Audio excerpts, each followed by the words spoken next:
সম্মানিত সুপ্রিয় দেশবাসী, আপনারা জানেন যে বিগত 24-এ যে আন্দোলন হয়েছে বাংলাদেশ থেকে বৈষম্য দূরীভূত করার জন্য, অথচ আন্দোলনের পরে ইতিমধ্যে আলহামদুলিল্লাহ অনেক বৈষম্য বাংলাদেশ থেকে দূরীভূত হয়েছে।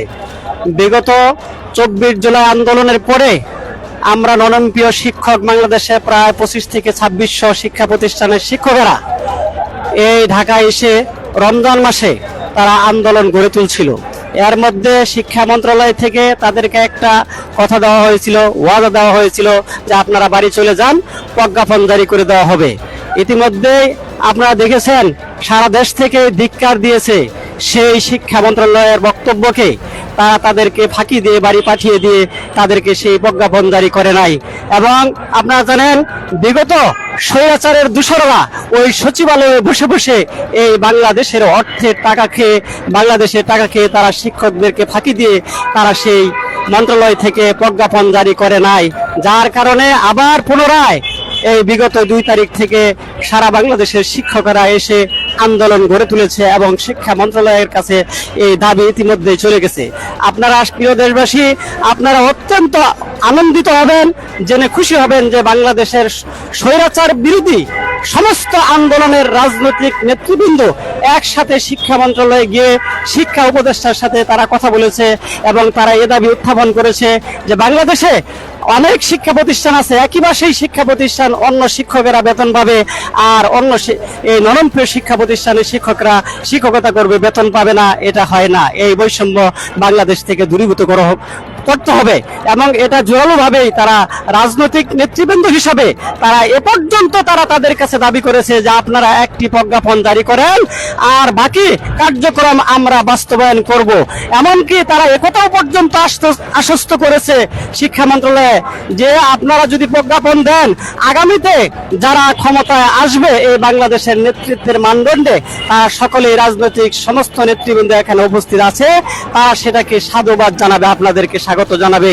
আমরা আশা করি ইতিমধ্যেই শিক্ষা মন্ত্রণালয়ের শিক্ষা উপদেষ্টা উনি আমাদেরকে আশ্বস্ত করেছেন যে আমরা আপনাদের এমপিও করার ব্যাপারে যথেষ্ট ভূমিকা নিয়ে আমি মাননীয় প্রধান উপদেষ্টার সাথে কথা বলতেছি, সেটাকে অচিরেই সুরাহা করব।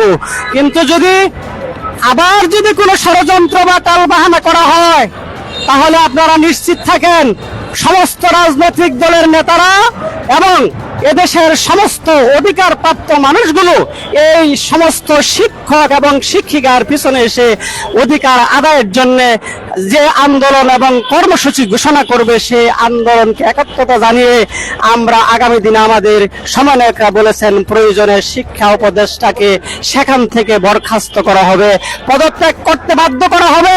যদি তাও না হয় আগামী দিনে আমাদের শিক্ষার এমন কর্মসূচি দিবে যেখানে যমুনা আর যমুনা থাকবে না, যমুনাগ্রাহ করা হবে। যেমন এখন আমরা দাবি চলছি যে এক দাবি এক দফা এক দাবি এমপিও দিতে হবে, কিন্তু আমরা আন্দোলন গড়ে তুলবো একথা বলে এক দফা এক দাবি শিক্ষা উপদেষ্টা কবে যাবি, তাও যদি না হয় এরপরে আমরা আন্দোলনে স্লোগান দিব এক দফা এক দাবি যমুনা কবে ছাড়বি, এক দফা এক দাবি প্রধান উপদেষ্টা কবে ছাড়বেন। সম্মানিত প্রধান উপদেষ্টা, সম্মানিত শিক্ষা উপদেষ্টা, আপনাদেরকে আমরা সম্মান এবং শ্রদ্ধার সাথে স্মরণ করতে চাই। আপনারা এই শিক্ষকদের পাশে এসে তাকান, পাশে এসে দেখেন। আপনারা জানেন যে মানুষের ফান্ডামেন্টাল রাইট 5টি মৌলিক অধিকার রয়েছে প্রত্যেকটা মানুষের, অথচ আজকে বাংলাদেশে প্রত্যেক মানুষের সবারই অধিকার আছে, কেবলমাত্র জাতি গড়ার কারিগর যে শিক্ষক, এর মধ্যে শিক্ষকদের শুধু অধিকার নাই। আপনারা জানেন যে শিক্ষায় জাতির মেরুদণ্ড বলা হয়, যে মেরুদণ্ড না থাকলে মানুষ বাঁচে না। অনুরূপভাবে যে শিক্ষক না থাকলে এই শিক্ষার্থী গড়ে ওঠে না। আজকে শিক্ষক আছে, শিক্ষার্থী আছে, সবই আছে, অথচ শিক্ষকদের বেতন নাই, শিক্ষিকাদের বেতন নাই। ভারাক্রান্ত হৃদয়ে বলতে হয় অনেক শিক্ষক এখানে নিয়োগপ্রাপ্ত হয়ে এসেছে, কিন্তু তারা বিনা বেতনে তারা অবসরে চলে গেছে। এমনকি অনেক শিক্ষকেরা শিক্ষিকা বিনা বেতনে তারা মারা গেছে, তাদের সন্তানেরা অসহায় অবস্থায় আছে, তাদের সন্তানেরা কোনো ভার্সিটিতে চান্স পাচ্ছে না, যদিও চান্স পাচ্ছে, মেধা আছে, কিন্তু অর্থের কারণে তারা পড়াশোনা করতে পারতেছে না। আজকে ইতিমধ্যে দেখেছেন, আপনারা দেখেছেন, সারা বাংলাদেশের মানুষ দেখেছে, একই শিক্ষক, একই অনার্স মাস্টার্স পড়ুয়া শিক্ষক, তারা চাকরি করছে পাশে, সরকার তাকে বেতন দিচ্ছে, তাদের শিক্ষার্থীরা ভার্সিটিতে পড়াশোনা করতেছে, ডিসিএসপি হচ্ছে নমনীয় বেতনবিহীন শিক্ষকদের শিক্ষার্থীরা ডিসি হচ্ছে, এসপি হচ্ছে, সচিব হচ্ছে। আরো বারাকান্ত হৃদয় নিয়ে বলতে হয় যে এই ডিসি, এই এসপি, এই ওসি, এই উপদেষ্টা তারা বসে বসে এসিতে বসে বসে বেতন খাচ্ছে, অথচ তাদের শিক্ষকেরা আজকে মানবতর জীবনযাপন করছে, কুকুরের সাথে বিড়ালের সাথে এসে মহানগরী ঢাকা এসে তাদের না আছে খাওয়ার, না আছে পড়ার, না আছে থাকার জায়গা, তারা এখানে রাস্তায় জীবনযাপন করছে, অথচ তারা দেখছে না মানবতার দায়িত্বর অনুভূতি থেকে তারা যদি একটু অনুভূতি নিয়ে ভালো দৃষ্টিতে দেখে যে এরা হচ্ছে আমাদের স্যার। আর সবচেয়ে আরো বড় কষ্ট লাগে, এই আরো বেশি কষ্ট লাগে, বেশি সব থেকে খারাপ লাগে প্রশাসনের লোকেরা এই অধিকার হারা মানুষেরা যখন আন্দোলনের কর্মসূচি দেয়, সেখানে আন্দোলনের কর্মসূচিতে এসে প্রশাসনের লোকেরা এসে বাধা দেয়, টিয়ার শেল নিক্ষিপ্ত করে, জল কামান দেয়, যার কারণে এদের মানহানি করে, লাঠিচার্জ করে। জাতির শ্রেষ্ঠ সন্তান হচ্ছে শিক্ষকেরা, জাতির শ্রেষ্ঠ সম্পদ হচ্ছে শিক্ষকেরা। এই শিক্ষকদের মধ্য দিয়েই এই বাংলাদেশে জাতীয় নেতৃত্ব সৃষ্টি তৈরি হয়, জাতীয় নেতৃবৃন্দরা এই দেশকে পরিচালনা করে, এই সেক্রেটারিয়েট ভবন চালায়, সচিবালয় চালায়, বঙ্গভবন চালায়, সংসদ চালায়, সবকিছু চালায়, যেই শিক্ষকদের ছাত্ররা এগুলো চালায়। অথচ আজকে এই শিক্ষকদেরকে টিয়ার শেল নিক্ষেপ করা হয়, মাথায় আক্রমণ করা হয়। ইতিমধ্যে অনেক শিক্ষকেরা আন্দোলন করে না খেয়ে না পড়ে অসুস্থ, এমনকি অনেক শিক্ষক হাসপাতালে আছে, অনেক শিক্ষক চিকিৎসাধীন আছে, অনেক শিক্ষক এখানে শুয়ে আছে।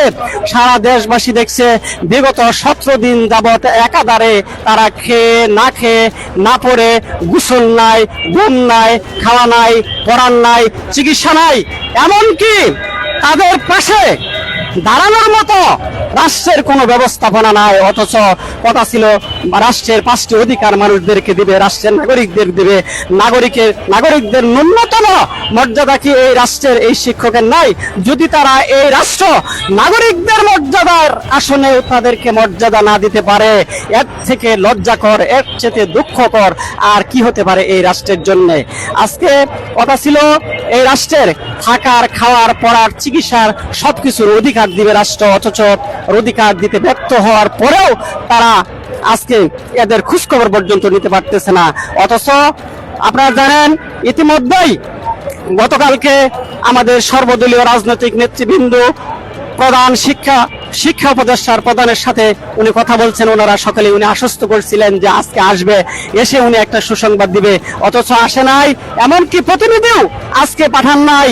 আমরা সুস্পষ্ট করে বলে দিতে চাই, যদি আজকের দিনের মধ্যে প্রজ্ঞাপন জারি করা না হয়, তাহলে আমাদের সমন্বয়করা বলছেন যেহেতু আজকে ধৈর্য ধরতে হবে, তাহলে আগামীকাল কেমন কর্মসূচি দিব?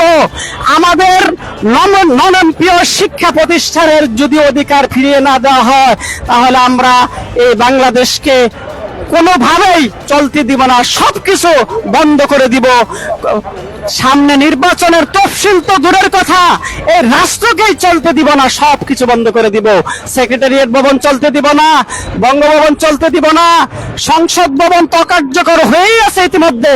শিক্ষায় জাতির মেরুদণ্ড, এই মেরুদণ্ড ভেঙে আপনারা এই রাষ্ট্র পরিচালনা করতে পারবেন না, আপনারা সুষ্ঠু নির্বাচন দিতে পারবেন না, আপনারা শিক্ষকদের মর্যাদা দিতে জানেন না, আপনারা শিক্ষার গুণগত মান, নৈতিক পরিবর্তন করতে জানেন না। আপনারা শুনে রাখেন ভালো করে, প্রিয় দেশবাসী সহ জেনে রাখেন, আজকে মহানগরী ঢাকা সহ এই ঢাকাতে মানুষ অচল অবস্থায় আছে, যানজট বিঘ্ন করতেছে। কারণ কি?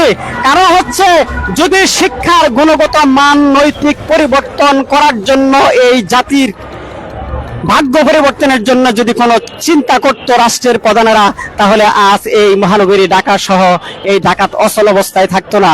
কারণ যদি সারা বাংলাদেশের 64টি জেলায় ঢাকা বিশ্ববিদ্যালয়ের মতো মানব গুণগত মানের শিক্ষক দিয়ে ঢাকা বিশ্ববিদ্যালয়ের মতো বিশ্ববিদ্যালয় যদি প্রত্যেকটি জেলাতে গড়া হয়, তাহলে ঢাকায় লোকেরা আসবে না। ওই অঞ্চলের মেধাবী ছাত্ররা সেই নিজ নিজ জেলায় পড়াশোনা করবে। এই নিজ জেলার গুণগত মান উন্নত হবে, পড়াশোনার মান বৃদ্ধি হবে। তাহলে ঢাকাতে লোক কম আসবে, যার কারণে ঢাকায় যানজট কম তৈরি হবে। যদি ঢাকা বিশ্ববিদ্যালয়ের মতো মেডিকেল কলেজ যদি প্রত্যেকটি জেলায় এরকম গুণগত মানের মতো একটি মেডিকেল কলেজ প্রত্যেকটি জেলায় গড়ে তোলা হয়, তাহলে এই ঢাকায় আর মহানগরীতে আসা লোকজন কম আসবে, যার কারণে গুণগত মানের চিকিৎসা তারা নিজ জেলায় পাবে, যার কারণে ঢাকায় যানজট বৃদ্ধি হবে না। আজকে অর্থ মন্ত্রণালয় থেকে বরাদ্দ দেওয়া হয় টেন্ডারের জন্য, বিদেশে যাওয়ার জন্য, এসি গাড়ি কেনার জন্য, ফ্লাইওভার, ব্রিজ, কালভার্ট, এগুলির কোনো কার্যকর থাকবে না যদি শিক্ষার গুণগত নৈতিক পরিবর্তন না আসে, চারিত্রিক সনদ আসবে না। কারণ বাংলাদেশে মুসলিম কান্ট্রি হয়েও দুর্নীতিতে চ্যাম্পিয়ন হয়, যার কারণে পৃথিবীর মানুষেরা আমাদেরকে ধিক্কার দেয়। কারণ কি? কারণ হচ্ছে সুশিক্ষায় শিক্ষিত না হওয়ার কারণে জাতির পরিবর্তন আসতেছে না, শিক্ষার গুণগত মান আসতেছে না। চরিত্রের সনদ যদি এই বাংলাদেশের শিক্ষার গুণগত মান চারিত্রিক পরিবর্তন আনতে হয়, তাহলে শিক্ষকদের সর্বোচ্চ মর্যাদায় আসীন করতে হবে, যার ফলশ্রুতিতে এই বাংলাদেশে সুখ আসবে, সমৃদ্ধি আসবে, স্বাধীনতা টিকবে, সার্বভৌমত্ব রক্ষা হবে, দেশ চলবে শান্তিতে, ইসলামের সুশীতল ছায়াতলে গুণগত মান পরিবর্তন হবে, সুখ পাবে, শান্তি পাবে, সমৃদ্ধি পাবে, সমৃদ্ধি শক্তিশালী একটি জাতি গঠন আমরা দেখতে পাবো, যার মধ্য দিয়ে দুনিয়া আসবে কল্যাণ, আখিরাতে আসবে নাজাত। ও আখির দাওয়ানা আলহামদুলিল্লাহি রাব্বিল আলামিন। আসসালামু আলাইকুম।